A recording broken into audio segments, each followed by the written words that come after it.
ఇదంతా నా వల్లే జరిగింది. కళ్ళు మూసినా తెరిచిన చంద్రికనే కనిపిస్తుంది. Watch our web series Constable Kanakam Season 2 streaming now on ETV Win app.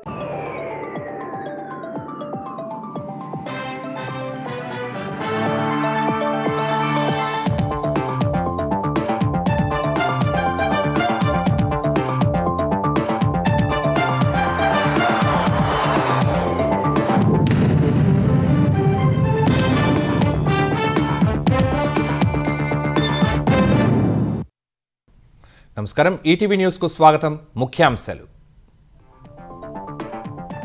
దావోస్లో ఫలిస్తున్న Chandrababu ప్రయత్నాలు.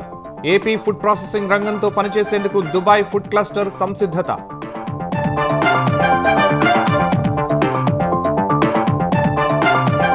ఏపీలో స్పీడ్ ఆఫ్ గవర్నెన్స్ అమలు చేస్తున్నామన్న చంద్రబాబు, ఆంధ్రప్రదేశ్లో ఎన్నో సానుకూలతలు ఉన్నాయని వెల్లడి.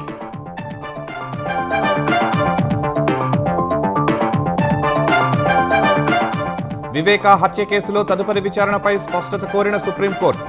ఏ అంశాలపై దర్యాప్తు అవసరమో చెప్పాలని సిబిఐకి ఆదేశం. ఫోన్ ట్యాపింగ్ కేసులో హరీష్ రావును ప్రశ్నిస్తున్న సిట్, ప్రభుత్వ అవినీతిని బయటపెట్టినందునే విచారణకు పిలిచారన్న కేటీఆర్.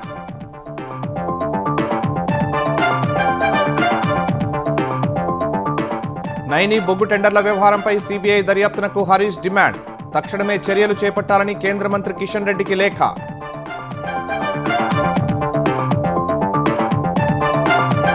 బీజేపీ జాతీయ అధ్యక్షుడిగా నితిన్ నబీన్ బాధ్యతల స్వీకరణ. పార్టీ చరిత్రలో అతి పిన్న వయస్కుడిగా రికార్డు.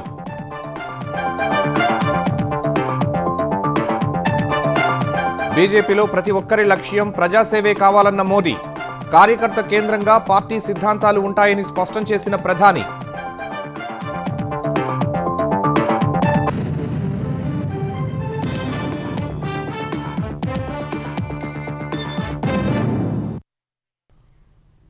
ఆంధ్రప్రదేశ్ను మించిన అత్యుత్తమ పెట్టుబడుల గమ్యస్థానం మరోటి లేదని సీఎం చంద్రబాబు స్పష్టం చేశారు. పారిశ్రామికవేత్తలకు అతిపెద్ద మార్కెట్ అవుతుందని ఆయన వివరించారు. ఏపీలో స్పీడ్ ఆఫ్ డూయింగ్ బిజినెస్తో పాటు స్పీడ్ ఆఫ్ డూయింగ్ గవర్నెన్స్ను కూడా అమలు చేస్తున్నామని తెలిపారు. దావోస్లో వరల్డ్ ఎకనామిక్ ఫోరంకు వచ్చిన పారిశ్రామికవేత్తలతో భారత పరిశ్రమల సమాఖ్య సిఐఐ బ్రేక్ఫాస్ట్ సెషన్ నిర్వహించింది. ఈ సెషన్కు ముఖ్యమంత్రి Chandrababu, CII director general Chandrajit Banerjee హాజరయ్యారు. దావోస్లో ప్రపంచ పారిశ్రామికవేత్తల ఆలోచనలు అర్థం చేసుకుని ఏపీని వ్యాపారానుకూల రాష్ట్రంగా మారుస్తున్నామని తెలిపారు. నాలెడ్జ్ ఎకానమీ దేశ ఆర్థిక వ్యవస్థనే మారుస్తుందని, సంపద సృష్టి జరుగుతుందని చెప్పారు. భారతీయులు, అందులోనూ తెలుగు ప్రజలు టెక్నాలజీని అందిపుచ్చుకోవడంలో ముందుంటారని తెలిపారు. మరే దేశంలో లేని యువశక్తి భారత్లో ఉందన్నారు. 2047 నాటికి భారత్ ప్రపంచ శక్తిగా మారుతుందని, ప్రతి ఒక్కరూ ఈ గ్రోత్ స్టోరీని చూస్తారన్నారు. గతంలో పారిశ్రామికవేత్తలను ఏపీకి తేవాలంటే చాలా కష్టపడాల్సి వచ్చేదని, ప్రస్తుతం తెలుగు ప్రజల విజయాలు ఏపీ బ్రాండ్ సానుకూల అంశంగా మారాయని వెల్లడించారు. స్పీడ్ ఆఫ్ డూయింగ్ బిజినెస్ కావాలి, ఏపీకి రావాలని సూచించారు. We are inspiring time. I can work from here to my government. I can watch all my files, all my SOP, all my outcomes. Never in the past. If you create good public policies, and our executives or officers will work very well with public-private partnership, we can do extraordinary performance.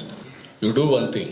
You are having exposure all over the world. Come and have some exposure with Andhra Pradesh, and then you can tell what is the difference you can tell to the rest of the people. I am assuring you that. Not only speed of doing business, speed of delivering governance, either welfare, real-time solutions or certificates, everything real-time, no need to come to my office. That is where we are working now. Because of AI, quantum computing, some jobs may go, but we are planning, earlier I told you, inclusive growth rate. That is the beauty of India being a democracy. Every 5 years we have to take mandate.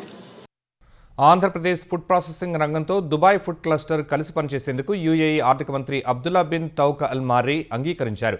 దావోస్లో పర్యటిస్తున్న ముఖ్యమంత్రి చంద్రబాబు అల్ మారీతో సమావేశమయ్యారు. Andhra Pradesh UAE మధ్య ఆర్థిక భాగస్వామ్యాన్ని బలోపేతం చేయడంపై చర్చించారు.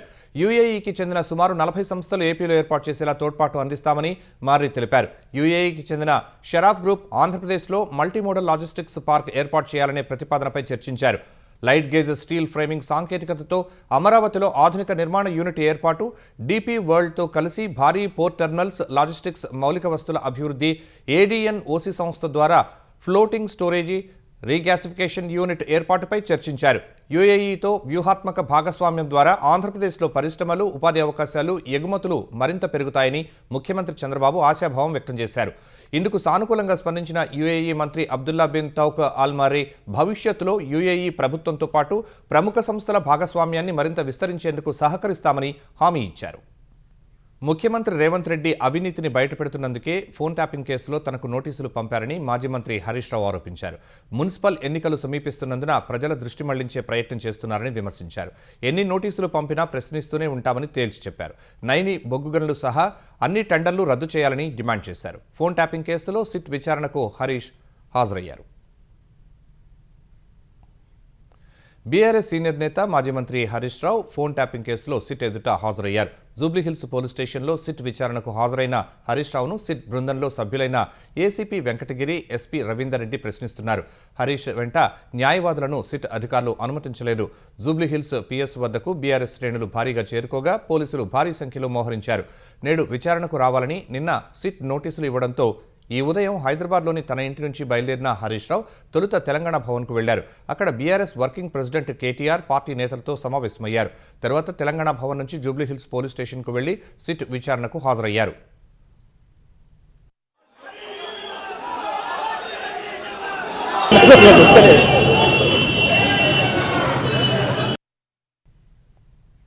SIT విచారణకు వెళ్లే ముందు తన నివాసం వద్ద మాట్లాడిన హరీష్ రావు ప్రతి ఎన్నికలకు ముందు సిట్ నోటీసులు ఇవ్వడం అలవాటుగా మారిందని విమర్శించారు. సుప్రీంకోర్టు కొట్టివేసిన కేసులో మళ్లీ నోటీసులు ఎలా ఇస్తారని హరీష్ రావు ప్రశ్నించారు. ఆల్రెడీ నువ్వు గతంలో నా మీద ఫోన్ ట్యాపింగ్ కేసు పెడితే హైకోర్టు కొట్టేసింది, సుప్రీంకోర్టు కూడా కొట్టేసింది. అయినా నువ్వు మళ్ళీ పిలుస్తున్నావు. సుప్రీంకోర్టే కొట్టేసినాక మళ్ళీ పిలుచుడేంది డ్రామా? మీడియాను డైవర్షన్ చేయాలని, ప్రజల అటెన్షన్ డైవర్షన్ చేయాలని. నువ్వు ఎంత డైవర్షన్ చేసినా నేను ఎడవం. నీ బొగ్గు కుంభకోణం గురించి నిలదీస్తూనే ఉంటాం. నువ్వు ఆంధ్రాకు అమ్ముడు పోయిన విధానాన్ని నిలదీస్తూనే ఉంటాం. నీ యొక్క అవినీతి బాగోతాలు అన్నీ కూడా బయట పెడుతూనే ఉంటాం. ఎన్నిసార్లు పిలిచినా వెళ్తాం, ఎక్కడికైనా వెళ్తాం. నువ్వు ఎన్నికలకు ఈ డ్రామాలు ఆడుతుంటావు. పంచాయతీ ఎన్నికల ముందు అప్పుడేమో మా కేటీఆర్ గారికి నోటీస్ ఇస్తావు. ఇప్పుడు మున్సిపల్ ఎన్నికలకు రేపో మాపో నోటిఫికేషన్ వస్తుంది కనుక మాకు నోటీస్ ఇస్తా ఉన్నావు. మొన్న పంచాయతీ ఎన్నికల ముందేమో రైతు బంద్ వేసినావు. ఇప్పుడు యాసంగి పంటకు ఎందుకు రైతు బంద్ వేస్తలేవు? పంచాయతీ ఎన్నికలు లేవు. కేసీఆర్ గారు ఎప్పుడైనా డిసెంబర్ నుంచే రైతు బంద్ స్టార్ట్ చేసిండు. జనవరి అయిపోయినా రైతు బంద్ పట్టలేదు. రేవంత్ రెడ్డితో కుమ్మక్కు కాకపోతే నైని బొగ్గు టెండర్ల వ్యవహారంపై సీబీఐ విచారణకు ఆదేశించాలని కేంద్ర మంత్రి కిషన్ రెడ్డిని మరోసారి డిమాండ్ చేశారు. ఈ మేరకు కిషన్ రెడ్డికి బహిరంగ లేఖ రాసినట్లు చెప్పారు. విచారణకు ఆదేశిస్తే తాను అన్ని ఆధారాలను సమర్పిస్తానని తెలిపారు. ఈ సైట్ విజిట్ సర్టిఫికేట్ పెట్టిన తర్వాత ఎవరెవరు టెండర్లు వేస్తున్నారో తెలిసి రేవంత్ రెడ్డి బావమరిది ఆ కాంట్రాక్టర్లను బెదిరించి వాళ్ళు ఏ రకంగా ప్లస్ టెండర్లు ఆయన పొందిండు టెండరు, ఆయన ఎవరనుకుంటే వాళ్ళకి టెండర్ వస్తుంది, ఎవరనుకుంటే వాళ్ళకి సైట్ విజిట్ సర్టిఫికేట్ వస్తుంది. నైనీ బ్లాక్ ఒక్కటే రద్దు చేయడం కాదు, ఈ టెండర్లు రద్దు చేయాలి. దీని మీద సిబిఐ విచారణ జరపాలని నేను నిన్న డిమాండ్ చేసిన. ఇలా వ్రాతపూర్వకంగా కూడా కిషన్ రెడ్డి గారికి I'm writing A open letter. ఈ దొంగల్ని అరెస్ట్ చేయాలని, ఈ అవినీతి సొమ్మును కక్కించాలని, ఈ రాష్ట్రానికి సింగరేణి కార్మికులకు జరుగుతున్న నష్టాన్ని మరి బయటకు తీయాలని చెప్పి మేము డిమాండ్ చేస్తూ ఉన్నాం. ప్రజల దృష్టి మళ్లించేందుకే ముఖ్యమంత్రి రేవంత్ రెడ్డి కొత్త నాటకానికి తెరలేపారని బీఆర్ఎస్ కార్యనిర్వాహక అధ్యక్షుడు కేటీఆర్ ఆరోపించారు. ఎన్ని కేసులు పెట్టినా ప్రభుత్వం ఇచ్చిన 6 గ్యారంటీల అమలుపై కొట్లాడుతూనే ఉంటామని ఆయన స్పష్టం చేశారు. నువ్వు టెండర్ వేయాలి అనుకుంటే నువ్వు సైట్కి రావాలి, మమ్మల్ని కలవాలి, నీకు సర్టిఫికేట్ ఇస్తేనే నువ్వు టెండర్ వేయడానికి అర్హుడు అనే ఒక విచిత్రమైన చెత్త నిబంధన తెచ్చి దాన్ని అడ్డం పెట్టుకుని బ్లాక్మెయిల్ చేస్తున్నారు అని హరీష్ రావు గారు నిన్న పొద్దున డీటెయిల్డ్గా ప్రెస్ మీట్ పెట్టి 1000 కోట్ల కుంభకోణాన్ని బయటపెట్టంగానే సాయంత్రం ఆయనకు నోటీసులు ఇచ్చినారు. ఈ నోటీసులు, ఈ కేసులు ఇవేవి మాకు కొత్త కాదు, ఎన్నో చూసాం. రేవంత్ రెడ్డి గారికి ఒకటే చెప్తా ఉన్నాం, ఈ అటెన్షన్ డైవర్షన్ గేమ్లతో లాస్ట్ 2 years మీరు టైంపాస్ చేస్తూనే ఉన్నారు. 6 గ్యారంటీలు, 420 హామీలు అన్నారు, ఒక్కటంటే ఒకటి అమలు చేయలేదు. మేము నీ కేసులకు భయపడము, నువ్వు చేసే ఈ ఉడత ఊపులకు భయపడము, నిన్ను మాత్రం వదిలిపెట్టం. సిట్ విచారణకు వెళ్లే ముందు హరీష్ రావు చేసిన వ్యాఖ్యలపై తెలంగాణ ప్రభుత్వ విప్ బీర్ల ఐలయ్య మండిపడ్డారు. 10 ఏళ్ల పాలనలో ప్రముఖుల ఫోన్లు ట్యాప్ చేయించి ఇప్పుడు సత్య హరిశ్చంద్రుల్లా మాట్లాడుతున్నారని విమర్శించారు. 10 ఏళ్లు తెలంగాణను అవినీతిమయంగా మార్చిన హరీష్ రావు మున్సిపల్ ఎన్నికల ముందు డ్రామా చేస్తున్నారని ఎద్దేవా చేశారు. ఫోన్ ట్యాపింగ్ కేసు విచారణ 2 ఏళ్లుగా జరుగుతోందన్న బీర్లా ఐలయ్య ఇందులో ప్రభుత్వ ప్రమేయం లేదన్నారు. మరి మీ ఎమ్మెల్సీ కవిత గారే ఎంతోమంది ముఖ్యులై ఫోన్ ట్యాపింగ్లు అయినాయి, మరి ఇంటర్వ్యూడే ఫోన్ ట్యాపింగ్ చేసిందని చెప్పి మీ ఎమ్మెల్సీ కవిత మాట్లాడితే దానికి సమాధానం చెప్పలేని హరీష్ రావు ఇవాళ మా గౌరవ ముఖ్యమంత్రి మీద అవాక్కులు చవాక్కులు పెడుతున్నాడు. ఫోన్ ట్యాపింగ్ కేసులో ఇరికి ఇవాళ విచారణకు పోతుంటే నేనేదో పోరాట యోధుని, నేనేదో ఉద్యమకారుని, ఆ రోజు ఉద్యమాన్ని రగిల్చి ఇవాళ పెట్రోల్ తెచ్చి అగ్గిపెట్ట దొరకని అగ్గిపెట్టే హరీష్ రావు ఇవాళ మా ప్రభుత్వం గురించి మా ముఖ్యమంత్రికి మాట్లాడితే తస్మాత్ జాగ్రత్త. రేపు మున్సిపల్లో కూడా Congress party Jayaketanam ఎగరవేస్తుంది. Hyderabad IT కారిడార్లో ఉన్న దుర్గం చెరువులో గుర్రపు డెక్క పెరగడంపై హైడ్రా కమిషనర్ రంగనాథ్ తీవ్ర ఆగ్రహం వ్యక్తం చేశారు. పర్యాటక ప్రాంతంగా ఉన్న దుర్గం చెరువు దుర్గంధభరితంగా మారడంపై విమర్శల నేపథ్యంలో జీహెచ్ఎంసీ, నీటిపారుదల, జలమండలి, రెవెన్యూ, ఐటీ, రహేజా అధికారులతో కలిసి క్షేత్రస్థాయిలో రంగనాథ్ పరిశీలన చేపట్టారు. శాఖల మధ్య సమన్వయ లోపం, అధికారుల నిర్లక్ష్యం కారణంగా దుర్గం చెరువు కలుషితంగా మారిందన్నారు. చుట్టుపక్కల మురుగునీటిని ఎస్టీపీలోకి మళ్లించాల్సి ఉండగా రామ్కీ సంస్థ నిర్వహణ సరిగా లేక దుర్గం చెరువు గుర్రపు డెక్కతో నిండిపోయిందన్నారు. లేక్ ప్రొటెక్షన్ కమిటీ చైర్మన్గా దుర్గం చెరువు పరిస్థితిని ప్రభుత్వానికి నివేదించి చెరువు బాధ్యతలను హైడ్రా తీసుకోనున్నట్లు రంగనాథ్ తెలిపారు. దుర్గం చెరువు విషయంలో నిర్లక్ష్యం వహించిన అధికారులపై క్రిమినల్ చర్యలు తప్పవని హైడ్రా కమిషనర్ రంగనాథ్ స్పష్టం చేశారు. ప్రాబ్లమ్ ఈజ్ మురికి నీళ్లు లోపలికి రావటం, ఆ మురికి నీళ్లు రావటం అనే దాన్ని అడ్రస్ చేయాలి. పైన కనబడే సూపర్ఫిషియల్ ఉండేది ఈజ్ ద గుర్రపు డెక్క పెరగటం అనమాట. బట్ యాక్చువల్ రూట్ కాజ్, అసలు కారణం ఈజ్ సీవేజ్ వాటర్ అనమాట. సీవేజ్ వాటర్ రాకుండా ఉండడానికి ఇక్కడ సిస్టమ్ ఉంది అంతా, బట్ ఆ సిస్టమ్ సరిగా రన్ చేయట్లేదు. ముందు ఆ సిస్టమ్ని ఎస్టాబ్లిష్ చేస్తాం. ఈ పొల్యూషన్ దీని అన్నింటినీ కూడా అడ్రస్ చేయడానికి మా వైపు నుంచి మేము తప్పకుండా చర్యలు తీసుకుంటాం. December 31 రోజున ఇక్కడ ఆక్రమణలు తొలగించాం. దాదాపు 4-5 ఎకరాలు ఉన్నటువంటి ల్యాండ్ అప్పుడు చెప్పాం వాళ్ళ మీద. ప్రభాకర్ రెడ్డి గారు, దుబాక శాసనసభ్యులు, ఇంకా వేరే ఎవరో వెంకటరెడ్డి ఎవరు ఉన్నారు, వాళ్ళ మీద కేసు కూడా హైడ్రా ఫైల్ చేసింది. సో ఈ మట్టినంతా ఫిల్ చేసి దీన్ని అంతా చేసిన దానికి మా దగ్గర శాటిలైట్ ఫొటోస్ ఉన్నాయి, అవన్నీ కూడా రిలీజ్ చేశాము. అవన్నీ తీయమని వాళ్ళని రిక్వెస్ట్ చేస్తున్నాము. అది తీయకపోతే కనుక తప్పకుండా మా చర్యలు మేము తీసుకుంటాము. భారతీయ జనతా పార్టీ ప్రస్థానంలో సరికొత్త అధ్యాయం మొదలైంది. ఆ పార్టీ చరిత్రలో అత్యంత పిన్న వయస్కుడైన నితిన్ నబీన్ ప్రపంచంలోనే అతిపెద్ద పార్టీగా అవతరించిన బీజేపీ పగ్గాలు చేపట్టారు. ఈ సందర్భంగా ప్రధాని నరేంద్ర మోదీ సహా పార్టీ ముఖ్య నేతలు నబీన్కు శుభాకాంక్షలు తెలిపారు. పార్టీ బాధ్యతలు ఒకరి నుంచి ఒకరికి మారినప్పటికీ అందరి లక్ష్యం ప్రజాసేవేనని విషయం అంతా గుర్తించాలని ప్రధాని మోదీ దిశానిర్దేశం చేశారు. బీజేపీ జాతీయ అధ్యక్షుడిగా నితిన్ నబీన్ బాధ్యతలు స్వీకరించారు. ఢిల్లీలోని బీజేపీ ప్రధాన కార్యాలయంలో జరిగిన కార్యక్రమంలో బాధ్యతలు చేపట్టారు. జాతీయ అధ్యక్షుడిగా నబీన్ ఏకగ్రీవంగా ఎన్నికైనట్లు పార్టీ ఎన్నికల రిటర్నింగ్ అధికారి లక్ష్మణ్ ధృవపత్రాన్ని అందజేశారు. ఈ కార్యక్రమానికి ప్రధాని నరేంద్ర మోదీ, జేపీ నడ్డా, అమిత్ షా, రాజ్నాథ్ సింగ్, నితిన్ గడ్కరీ సహా పలువురు కేంద్ర మంత్రులు, బీజేపీ పాలిత రాష్ట్రాల ముఖ్యమంత్రులు, బీజేపీ ఎంపీలు, ముఖ్య నేతలు హాజరయ్యారు. అధ్యక్షుడిగా ఎన్నికైనట్లు ప్రకటించిన తర్వాత నితిన్ నబీన్ను ప్రధాని మోదీ సన్మానించారు. బీజేపీ 14 కోట్ల సభ్యత్వాలతో ప్రపంచంలోనే అతిపెద్ద పార్టీగా ఎదిగిందని ఎంపీ లక్ష్మణ్ గుర్తు చేశారు. బీజేపీకి 7.87 లక్షల మంది పోలింగ్ కేంద్రం అధ్యక్షులు ఉన్నారని, దేశంలో 96% మండలాలకు సైతం పార్టీ అధ్యక్షులు ఉన్నట్లు వెల్లడించారు. నితిన్ నబీన్ పార్టీ కార్యకర్త నుంచి ఈ స్థాయికి ఎదిగారని తెలిపిన జేపీ నడ్డా పలు రాష్ట్రాలకు ఇన్ఛార్జిగా సమర్థంగా పనిచేశారని గుర్తు చేశారు. యువ నాయకత్వంలో బీజేపీ మరిన్ని విజయాలు సాధించాలని ఆకాంక్షించారు. అనంతరం మాట్లాడిన ప్రధాని మోదీ బీజేపీలో సాధారణ కార్యకర్త కూడా జాతీయ అధ్యక్షుడు కాగలరని నబీన్ ఎన్నికతో మరోసారి రుజువైందని పేర్కొన్నారు.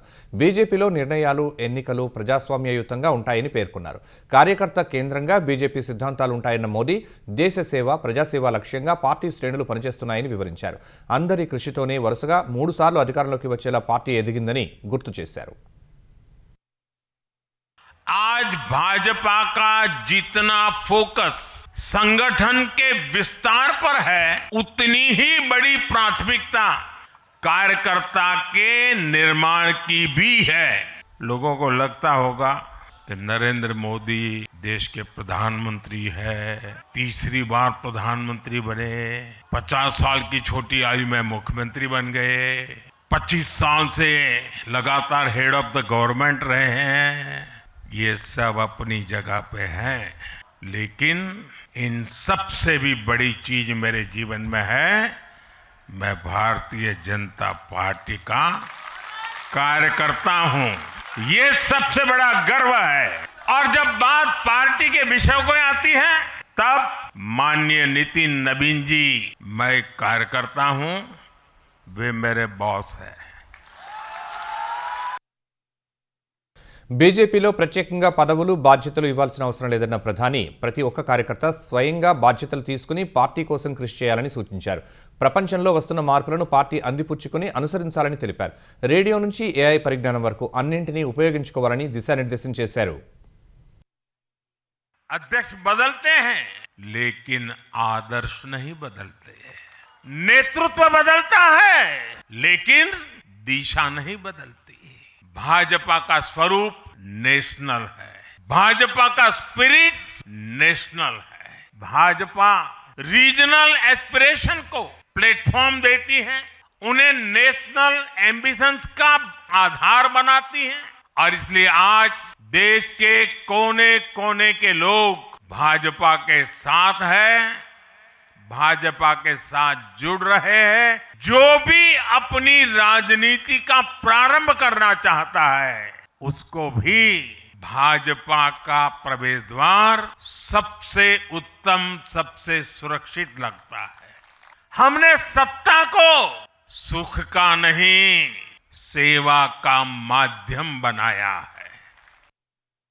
దేశంలో చొరబాటుదారులను ఏరిపారేస్తామన్న ప్రధాని మోదీ ఈ విషయంలో వారిని రక్షిస్తున్న పార్టీలను ప్రజాక్షేత్రంలో ఎండగట్టాలని బీజేపీ కార్యకర్తలకు సూచించారు.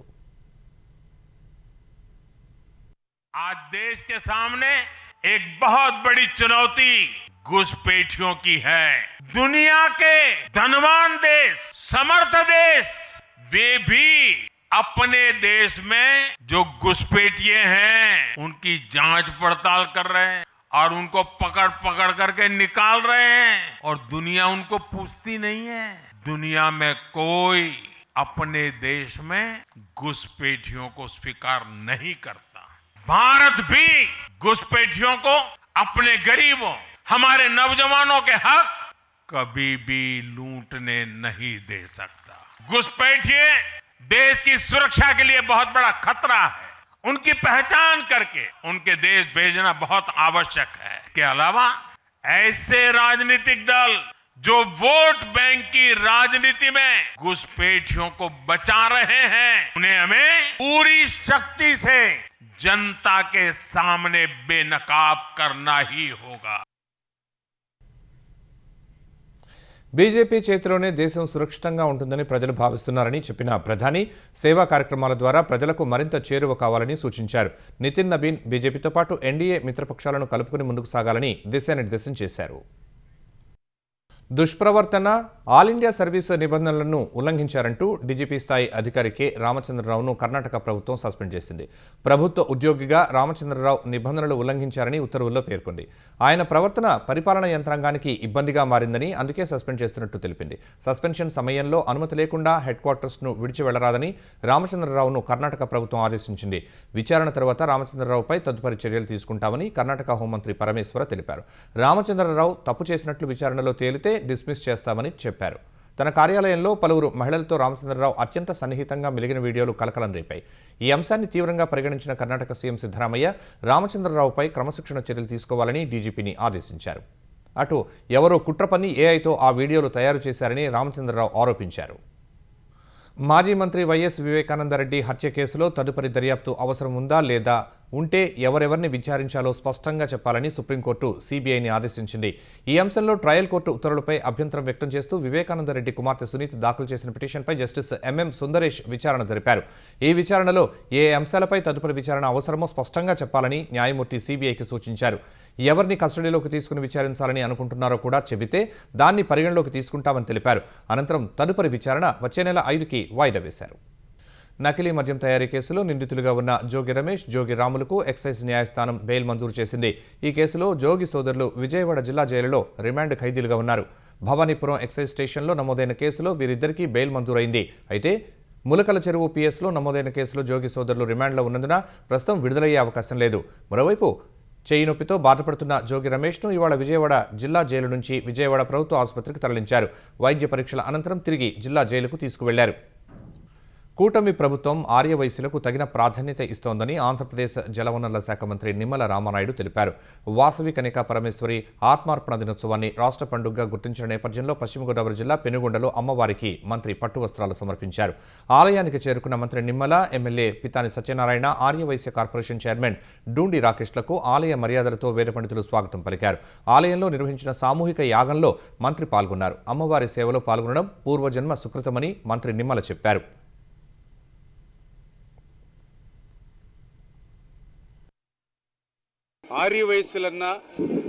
ఆర్యవైశ్యుల సమాజం అన్నా కూడా చంద్రబాబు నాయుడు గారి గౌరవ ముఖ్యమంత్రి గారికి, తెలుగుదేశం, జనసేన, బీజేపీ ప్రభుత్వానికి ఒక చిత్తశుద్ధి. పెనుగొండకు వాసవి పెనుగొండ అని పేరు మార్చుతూ మరి యొక్క ప్రభుత్వం జీవోను విడుదల చేయడం కానీ, అదేవిధంగా శ్రీ వాసవి మరి కన్నికా పరమేశ్వరి యొక్క ఆత్మార్పణ దినంను ప్రభుత్వ కార్యక్రమంగా ప్రభుత్వ లాంఛనాలతో నిర్వహిస్తూ ఉంది అని అంటే మరి ఈరోజు ఆ వాసవి మాత యొక్క ఆత్మార్పణ దినంకు ఈ ప్రభుత్వం కృషి అని చెప్పి సందర్భంగా తెలియజేసుకుంటూ, సంక్రాంతి పండుగ తర్వాత తిరుగుపయనమైన వారిని గమ్యస్థానాలకు చేర్చిన ఏపీఎస్ఆర్టీసీ ఆదాయార్జనలో సోమవారం రికార్డు సృష్టించింది. జనవరి 19న ఒక్కరోజే 27.68 కోట్ల రూపాయల ఆదాయం వచ్చినట్లు ఏపీఎస్ఆర్టీసీ యాజమాన్యం ప్రకటించింది. ఆర్టీసీ చరిత్రలో ఎప్పుడూ లేని రీతిలో ఒకే రోజు అత్యధిక ఆదాయం సాధించినట్లు తెలిపింది. నిన్న ఒక్కరోజే 50,60,000 మంది ప్రయాణికులను గమ్యస్థానాలకు చేర్చినట్లు వివరించింది. సంక్రాంతి తిరుగు ప్రయాణంలో ఎక్కడా ఇబ్బందులు కలగకుండా అన్ని ప్రాంతాలకు ఏపీఎస్ఆర్టీసీ ప్రత్యేక బస్సులు ఏర్పాటు చేసింది. ఆదాయంలో రికార్డు నమోదు చేయడం పట్ల డ్రైవర్లు, కండక్టర్లు, గ్యారేజీ సిబ్బంది, సూపర్వైజర్లు, అధికారులను ఆర్టీసీ ఎండీ ద్వారకా తిరుమలరావు ప్రత్యేకంగా అభినందించారు. నిర్మల్ జిల్లా భైంసాలో గత రాత్రి సత్పూల్ బ్రిడ్జిపై వెళుతున్న కంటైనర్ను కారు ఢీకొని 4 మృతి చెందారు. మరో 3కి గాయాలయ్యాయి. నిర్మల్ జిల్లా కుబీర్ మండలం కుప్తి గ్రామానికి నూతనంగా ఎన్నికైన సర్పంచ్, ఉప సర్పంచ్, మరో 4 గ్రామస్తులతో కలిసి హైదరాబాద్ వెళ్లి వస్తుండగా ప్రమాదం జరిగింది. పోలీసులు ఘటనా స్థలానికి చేరుకుని సహాయ చర్యలు చేపట్టారు. జేసీబీ సహాయంతో కారును బయటకు లాగి అందులో ఇరుక్కుపోయిన వారిని బయటకు తీశారు. 4 చనిపోగా కుప్తి సర్పంచ్ గంగారాంను మెరుగైన వైద్యం కోసం భైంసా నుంచి నిజామాబాద్ ఆసుపత్రికి తరలించారు. మరో 2 స్వల్ప గాయాలతో బయటపడ్డారు. కంటైనర్కు ఎలాంటి రేడియం స్టిక్కర్స్ లేకపోవడం, చీకటి కారణంగా ప్రమాదం జరిగిందని ప్రమాదం నుంచి బయటపడిన ఆనందరావు పటేల్ అనే వ్యక్తి చెప్పారు. ఐరోపా దేశాలపై అదనపు సుంకాల విషయంలో వెనక్కి తగ్గబోనని అమెరికా అధ్యక్షుడు డొనాల్డ్ ట్రంప్ తేల్చి చెప్పారు. ప్రతీకార సుంకాలు వేస్తామని యూరోపియన్ దేశాలు గట్టి హెచ్చరికలు చేసినప్పటికీ గ్రీన్లాండ్ కొనుగోలుకు ఒప్పందం కుదిరే వరకు అదనపు సుంకాలు చెల్లించాల్సిందేనని స్పష్టం చేశారు. ఆయా దేశాలు అమెరికాకు ఎగుమతి చేసే ఉత్పత్తులపై వచ్చే నెల 1 నుంచి 10% సుంకాలను చెల్లించాల్సిందేనని స్పష్టం చేశారు. జూన్ 1లోపు గ్రీన్లాండ్ కొనుగోలుపై ఒప్పందం కుదరకపోతే సుంకాలను 25%కి పెంచుతారని చెప్పారు. అమెరికా భద్రతకు గ్రీన్లాండ్ కీలకమని ట్రంప్ పునరుద్ఘాటించారు. ఈ విషయంలో వెనక్కి తగ్గబోనని తేల్చి చెప్పారు. రష్యా ఉక్రెయిన్ యుద్ధంపై దృష్టి సారించాలని, గ్రీన్లాండ్పై కాదని ఐరోపా దేశాలకు ట్రంప్ సూచించారు. గ్రీన్లాండ్ స్వాధీనానికి సైనిక చర్య చేపడతారా అని ప్రశ్నించగా నో కామెంట్స్ అంటూ ట్రంప్ బదులిచ్చారు. గ్రీన్లాండ్ను తమ అధీనంలోకి తీసుకుంటామన్న అమెరికా అధ్యక్షుడు డొనాల్డ్ ట్రంప్ ఆకాంక్షలకు అనుగుణంగా అమెరికా అడుగులు వేస్తున్నట్టు కనిపిస్తోంది. గ్రీన్లాండ్లోని పిటిఫిక్ స్పేస్ బేస్కు యుద్ధ విమానాన్ని తరలిస్తున్నట్టు అమెరికా సైన్యం తెలిపింది. త్వరలోనే అది అక్కడకు చేరుకుంటుందని North America aerospace defence command సామాజిక మాధ్యమం ఎక్స్లో పోస్ట్ చేసింది. కెనడా, డెన్మార్క్లతో రక్షణ సహకారాన్ని బలోపేతం చేసుకునే దీర్ఘకాల వ్యూహంలో భాగంగా యుద్ధ విమానాన్ని మోహరిస్తున్నట్టు రాసుకొచ్చింది. డెన్మార్క్, గ్రీన్లాండ్ ప్రభుత్వాలకు ముందే సమాచారం అందించామని అమెరికా సైన్యం పేర్కొంది. డెన్మార్క్ నియంత్రణలో ఉన్న గ్రీన్లాండ్లో అమెరికాకు 3 సైనిక స్థావరాలు ఉన్నాయి. అమెరికాలోని మిషిగన్లో మంచు కారణంగా 100కు పైగా వాహనాలు ఒకదానికొకటి ఢీకొన్నాయి. అన్ని వాహనాలు చెల్లాచెదురుగా పట్టడంతో పోలీసులు అంతర్రాష్ట్ర రహదారిని మూసివేసి వాహనాలను తొలగించే పనులు చేపట్టారు. ఈ ఘటనలో పలువురు గాయపడ్డారని పోలీసులు తెలిపారు. నార్త్ కరోలినాలో రహదారులపై మంచు పేరుకుపోగా కార్లు అదుపు తప్పి బోల్తాపడ్డాయి. Ohio, New York, Indiana, Wisconsin, Pennsylvania తదితర రాష్ట్రాల్లో భారీగా మంచు కురిసే అవకాశం ఉందని అమెరికా జాతీయ వాతావరణ శాఖ హెచ్చరించింది. న్యూయార్క్ రాష్ట్రంలోని బఫెలో నగరంలో ఇప్పటికే భారీగా మంచు కురుస్తోంది. అత్యవసరం ఉంటే తప్ప బయటకు రావద్దని అధికారులు ప్రజలకు సూచించారు. తమిళనాడు శాసనసభ సమావేశాల తొలి రోజున గవర్నర్ ఆర్ఎన్ రవి, అధికార డీఎంకే సభ్యుల మధ్య మరోసారి విభేదాలు తలెత్తాయి. గత 2 సమావేశాల్లో చేసినట్లే ఈసారి కూడా తమిళనాడు అసెంబ్లీలో జాతీయ గీతానికి ముందే రాష్ట్ర గీతాన్ని సభ్యులు ఆలపించారు. ఈ చర్యపై అసహనం వ్యక్తం చేసిన గవర్నర్ ఆర్ఎన్ రవి జాతీయ గీతాన్ని అవమానించారంటూ అసెంబ్లీని ఉద్దేశించి తొలి ప్రసంగం చేయకుండానే వాకౌట్ చేశారు. తర్వాత కాసేపటికే ఈ అంశంపై ఓ ప్రకటన విడుదల చేసిన గవర్నర్ కార్యాలయం గవర్నర్ ప్రసంగించే సమయంలో సభ్యులు పదే పదే మైక్రోఫోన్ను ఆపారని పేర్కొంది. ఆనవాయితీ ప్రకారం ప్రభుత్వం గవర్నర్కు సిద్ధం చేసి ఇచ్చిన ప్రసంగంలో చాలా అబద్ధాలు, తప్పుదో పట్టించే అంశాలు ఉన్నట్టు ఆ ప్రకటనలో ఆరోపించారు. గవర్నర్ చర్యలపై మండిపడ్డ సీఎం స్టాలిన్ తన ప్రభుత్వం గవర్నర్ను అవమానించలేదని, ఆయనే తమిళ ప్రజలను గౌరవించడంలో విఫలమయ్యారని ఆరోపించారు. తమిళనాడు అసెంబ్లీ 100 ఏళ్ల సంప్రదాయాలను అవమానించారని అన్నారు. మహారాష్ట్ర ఠానే శివారు ప్రాంతంలో అంతర్రాష్ట్ర డ్రగ్స్ రాకెట్ గుట్టును పోలీసులు రట్టు చేశారు. ఈ ముఠాకు సంబంధించి 5గురిని అదుపులోకి తీసుకున్న పోలీసులు 27.21 కోట్ల విలువ చేసే 13.6 కిలోల మెఫెడ్రోన్ను స్వాధీనం చేసుకున్నారు. యాంటీ నార్కోటిక్స్ యూనిట్ ఇచ్చిన సమాచారం మేరకు పోలీసులు తనిఖీలు చేయగా ముంబ్రా ప్రాంతంలోని ఓ ఆసుపత్రి వద్ద సయ్యద్ అనే నిందితుడి నుంచి 23.5 గ్రాముల మెఫెడ్రోన్ స్వాధీనం చేసుకున్నారు. అతడిచ్చిన సమాచారంతో మధ్యప్రదేశ్కు చెందిన అమర్ సింగ్ గుజ్జర్, కైలాష్ బలాయ్ అనే పెడ్లర్లను అదుపులోకి తీసుకున్నారు. వారి నుంచి 7.30 కోట్లు విలువ చేసే 3.51 కిలోల మెఫెడ్రోన్ స్వాధీనం చేసుకున్నారు. ముగ్గురిని కలిపి విచారించగా మధ్యప్రదేశ్కు చెందిన మనోహర్ లాల్, రియాజ్ అలియాస్ రాజు డ్రగ్స్ సరఫరా చేస్తున్నట్టు తేల్చారు. ఈ మేరకు ప్రత్యేక బృందం పోలీసులు మధ్యప్రదేశ్కు వెళ్లి ఆ ఇద్దరిని అదుపులోకి తీసుకున్నారు. వారి నుంచి 19.91 కోట్లు విలువ చేసే 9.95 కిలోల మెఫెడ్రోన్ స్వాధీనం చేసుకున్నారు. 5గురిపై ఎన్డీపీఎస్ చట్టం కింద కేసులు నమోదు చేశారు. శబరిమల ఆలయ బంగారు తాపడాల చోరీ కేసులో ఈడీ దూకుడు పెంచింది. ఈ కేసు విచారణలో భాగంగా కేరళ, తమిళనాడు, కర్ణాటక రాష్ట్రాల్లోని 21 ప్రాంతాల్లో సోదాలు చేపట్టింది.